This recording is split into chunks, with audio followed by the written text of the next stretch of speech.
να δούμε τι γίνεται, παιδιά, με την Ουκρανία και να δούμε εκεί που γίνεται πραγματικά όλο το διπλωματικό παιχνίδι. Να καλημερίσουμε τον αγαπητό συνάδελφο Θανάση Αυγερινό και τον επίσης αγαπητό συνάδελφο τον Παντελή Βαλασόπουλο. Βέβαια. Να τους καλημερίσουμε και τους δύο και να δούμε πώς εξελίσσονται τα πράγματα, Θανάση. Αύριο γίνεται ουσιαστικά η συνάντηση, όπως καταλαβαίνουμε. Στο Ριάντ. Η σημαντική συνάντηση μεταξύ Αμερικής και Ρωσίας. Δηλαδή ξεκίνησε ήδη το θέμα, από ό,τι καταλαβαίνουμε. Οι τελευταίες πληροφορίες και από ρωσικής πλευράς μιλούν για αύριο. Έχουν φτάσει οι αντιπροσωπείες. Οι Ρώσοι ακόμη δεν λένε επακριβώς ποιοι αποτελούν την δική τους αντιπροσωπεία. Οι πληροφορίες λένε ότι θα είναι ο αρχηγός της υπηρεσίας εξωτερικής κατασκοπίας, δηλαδή ένας από τους επικεφαλείς των μυστικών υπηρεσιών, και ο στενός συνεργάτης του ίδιου του Βλαντίμιρ Πούτιν, πρώην πρέσβης στις Ηνωμένες Πολιτείες, ο Γιούρι Ουσακόφ. Από την αντίστοιχη πλευρά, από τις Ηνωμένες Πολιτείες, έχουμε πάλι επιβεβαίωση αυτού που έχουμε μεταδώσει από τα δελτία σχεδόν αμέσως μετά το τηλεφώνημα Πούτιν-Τραμπ, ότι οι Ρώσοι είχαν ενοχληθεί από τις ποικίλες δηλώσεις που έκανε ο υπερ-80χρονος, αν δεν κάνω λάθος, μεσολαβητής που αρχικά είχε ορίσει ο Τραμπ, ο κύριος Κέλογκ, γιατί και ο Κέλογκ βέβαια στην ηλικία του δεν θα μπορούσε εύκολα να ακολουθήσει μια νέα γραμμή, ένα κλασικό γνωστό γεράκι ήταν και αυτός των Ηνωμένων Πολιτειών. Επομένως, τώρα που τα αμερικανικά συμφέροντα απαιτούν ένα είδος συμφιλίωσης με τη Ρωσία, συνεννόησης τέλος πάντων, την αναζήτηση ενός συμβιβασμού, δεν ήταν και ό,τι καλύτερο.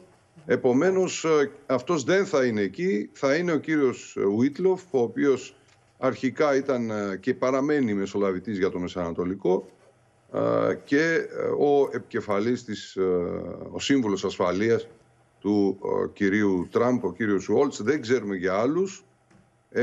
Είναι σαφές ότι δεν υπάρχει Ουκρανία στο τραπέζι. Εξάλλου, πώς θα μπορούσε να είναι? Διάβαζα μια ενδιαφέρουσα ανάλυση τώρα που έλεγε ότι η Ουκρανία πρακτικά δεν υπάρχει. Είναι ο μπροστινός των Ηνωμένων Πολιτειών. Πείτε το όπως θέλετε, κράτος μαριονέτα, ηγεσία μαριονέτα, η οποία χρησιμοποιήθηκε, και μάλιστα όχι χθες και προχθές, αλλά εδώ και μερικές δεκαετίες, για να δημιουργηθεί αυτό που δημιουργήθηκε, ένα είδος πολυεργαλείου για την ανάσκεση και την σύγκρουση με τη Ρωσία. Τα έχουν γράψει, το έχουμε ξαναπεί, οι κλασικοί της γεωπολιτικής, ο Μπρεζίνσκι, ο Κίσιντζερ. Αυτό ακριβώς υλοποίησαν οι δημοκρατικοί.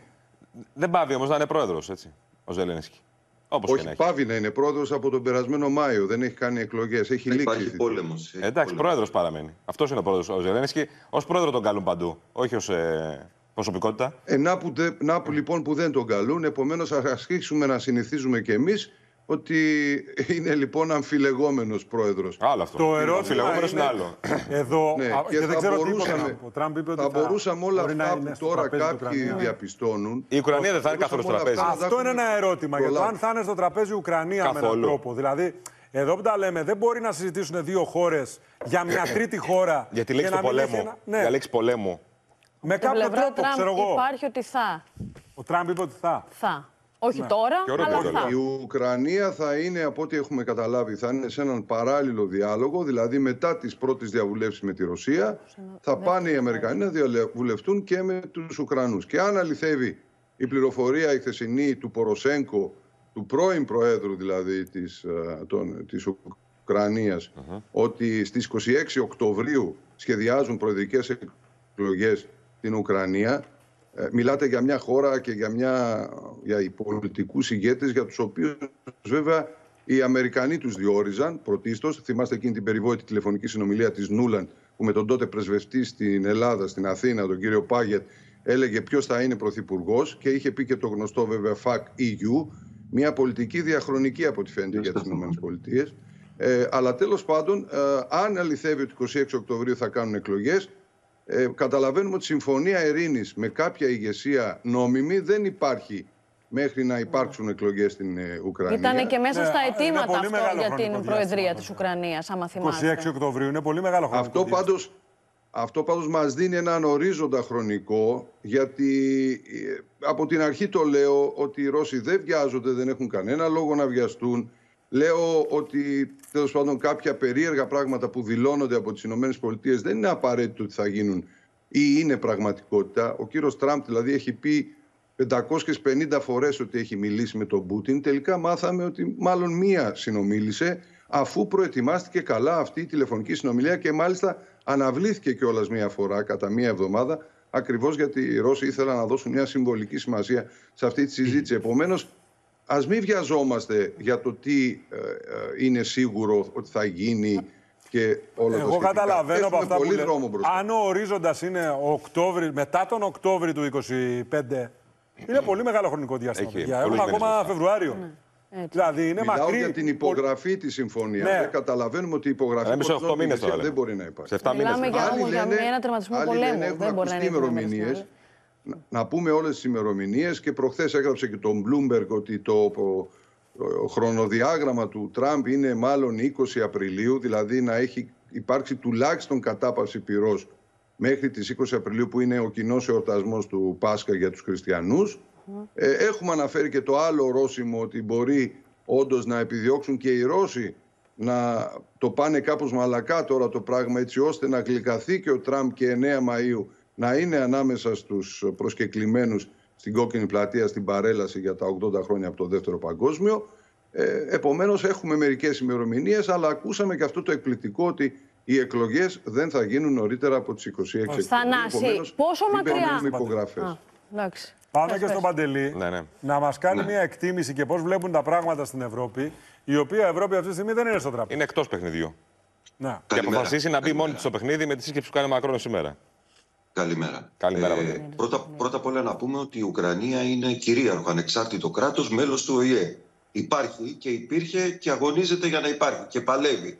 Το ότι μια χώρα δεν υπάρχει και είναι μαριονέτα ήταν και θεωρία χιτλερική και ναζιστική, με την θεωρία του ζωτικού χώρου, που ο Χίτλερ έλεγε: η Πολωνία δεν υπάρχει, μπαίνω μέσα ό,τι ώρα θέλω και τους παίρνω και τους κάνω εξοχικό μου. Έτσι, η Ουκρανία υπάρχει, είναι κυρίαρχο κράτος και αγωνίζεται για την ελευθερία της και την ανεξαρτησία της και την κυριαρχία της, με πάρα πολλά θύματα. Αυτή δεν επιτέθηκε, επιτέθηκε η Ρωσία. Πάμε στο σημερινό, στο Παρίσι. Στο Παρίσι σήμερα δεν συνεδριάζει η Ευρωπαϊκή Ένωση. Το να λέμε ότι γιατί δεν πήγε η Ελλάδα είναι λάθος, γιατί δεν συνεδριάζει η Ευρώπη. Συνεδριάζει η ομάδα της Βαϊμάρης. Νομίζω το είπαμε την προηγούμενη εβδομάδα.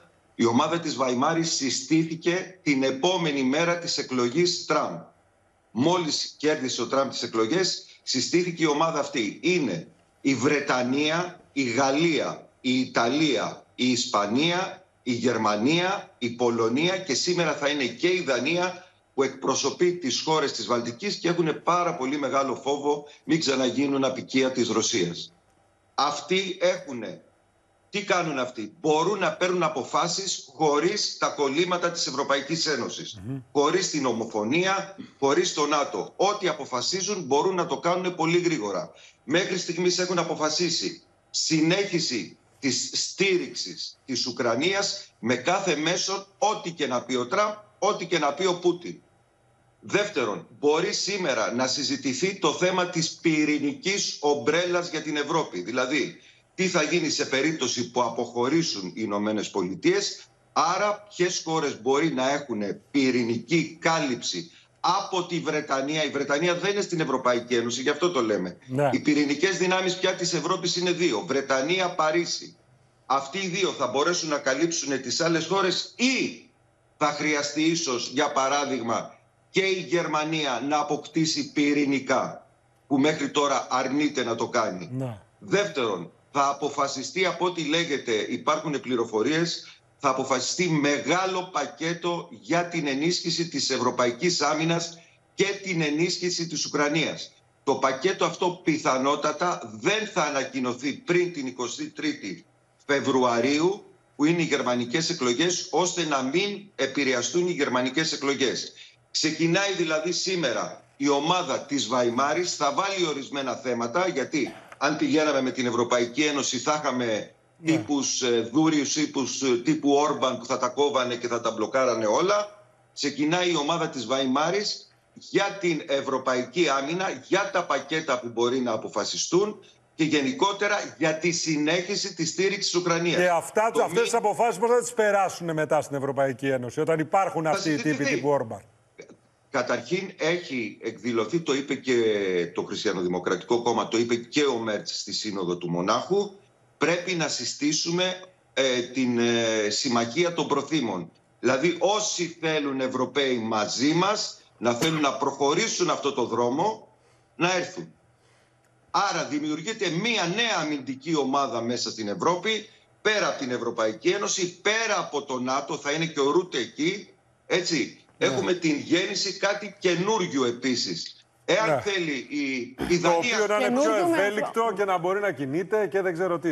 Και να παίρνει αποφάσεις γρήγορα. Και βέβαια είναι τα μεγάλα όπλα της Ευρωπαϊκής Ένωσης. Και το σημαντικό είναι ότι και η Βρετανία, παρά το Brexit, τάσεται και αυτή με αυτή την ομάδα. Και είναι από τις κυρίαρχες ομάδες. Τέλος, το μήνυμα από το Μόναχο, από τους Ευρωπαίους, το είπανε όλοι οι Ευρωπαίοι που βρέθηκαν εκεί, είναι ένα. Ό,τι και να αποφασίσει ο Τραμπ, ό,τι και να αποφασίσει ο Πούτιν χωρίς την Ουκρανία και δεν το εγκρίνουμε εμείς, δεν υπάρχουν οι εγγυήσεις ασφαλείας, ας πούμε, δεν πρόκειται να εφαρμοστεί. Δεν πρόκειται να το εφαρμόσουμε και αν δεν το εφαρμόσουμε εμείς θα αποτύχει. Γιατί... Παντελή μου, συγγνώμη, η ίδια η Ουκρανία βέβαια είπε ότι εμείς δεν μπορούμε να υφίσταμε χωρίς την Αμερική, χωρίς τις ΗΠΑ. Και νομίζω ότι αυτό το καινούριο που λες είναι μέσα με μια χρειά του παλιού. Δηλαδή μιλάμε για έναν Εμμανουέλ Μακρόν. Ορίστε. Σίγουρα δεν είναι το ίδιο εάν παραέμεναν οι Ηνωμένες Πολιτείες. Είναι πολύ μεγαλύτερη στρατηγική δύναμη που παρέχουν και κυρίως παρέχαν μέχρι τώρα την κάλυψη, είπαμε, την πυρηνική ομπρέλα στην Ευρώπη. Εδώ υπάρχει μια στροφή στις ΗΠΑ. Δεν ξέρω αν αυτό η Ευρώπη το βλέπει, γιατί η Ευρώπη συνεχίζει να επιμένει. Αυτό ακριβώς κάνουν σήμερα. Το είδανε και λένε τι θα γίνει με τα πυρηνικά, οι Αμερικάνοι μάλλον θα φύγουν. Τα πυρηνικά, το να εξοπλιστούν με πυρηνικά. Μπήκε η Γερμανία στο παιχνίδι, είναι τεράστιο βήμα για την Ευρώπη. Η Γαλλία. Είναι άλμα στο δόγμα το ευρωπαϊκό. Ναι, λοιπόν, και το δόγμα των Γερμανών. Ακριβώς. Λοιπόν, ευχαριστούμε πάρα πολύ και τους δύο. Καλημέρα μας. Παντελή, θες να πεις κάτι άλλο? Δεν θέλω να πω, είμαι καλός άνθρωπος. Ωραία, πολύ καλός άνθρωπος και δεν θέλω να πω τίποτα καλό. Παντελή μου, να είσαι καλά, Παντελή μου. Χαιρετισμούς από την Ισλανδία, μου είπε ένας φίλος σου. Να είσαι καλά, Παντελή μου. Οι Ισλανδοί θα έρθουν την άλλη εβδομάδα και θα φύγουν όπως ήρθανε. Αυτό δεν τελείωσε. Εντάξει, πάντως το έπος της Ισλανδίας θα το ξεχάσουμε ποτέ. Παντελή μου, να είσαι καλά. Ευχαριστώ πολύ. Γεια σας, να είσαι καλημέρα. Τα λέμε το μεσημέρι στο δελτίο με τους δύο. Να είστε καλά, καλημέρα.